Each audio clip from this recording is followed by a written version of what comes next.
Welcome to our channel. Today we how to cancel Zendesk account step by step clearly. To cancel your Zendesk account, start by logging into your Zendesk account. Go to the Admin Center, which can be accessed from the sidebar.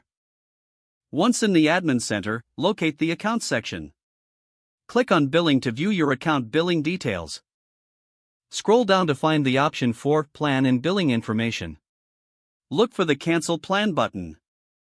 Click on this button to initiate the cancellation process. You will be prompted to confirm your decision to cancel.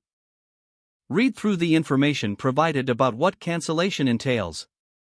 If you're sure, confirm the cancellation. Once confirmed, you will receive a confirmation email regarding the cancellation. Make sure to save this email for your records.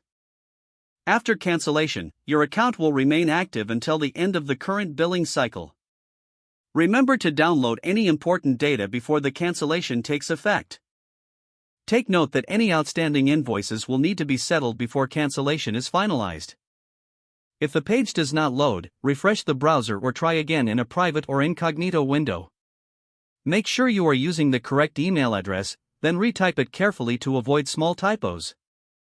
If your password is not accepted, use the reset option and create a new strong password you can remember. Check your spam folder for verification or security emails, then complete any requested confirmation steps. Enable two-factor authentication if available to improve account security and reduce unauthorized access risk. After signing in, review your profile details so your contact information and settings are accurate and current. If you see an error message, note it down and try again after restarting your device and internet connection. Log out when you finish, especially on shared devices, to keep your account and payment information secure. If the page does not load, refresh the browser or try again in a private or incognito window. Make sure you are using the correct email address, then retype it carefully to avoid small typos. If your password is not accepted, use the reset option and create a new strong password you can remember. Check your spam folder for verification or security emails, then complete any requested confirmation steps. Enable two-factor authentication if available to improve account security and reduce unauthorized access risk. After signing in, review your profile details so your contact information and settings are accurate and current.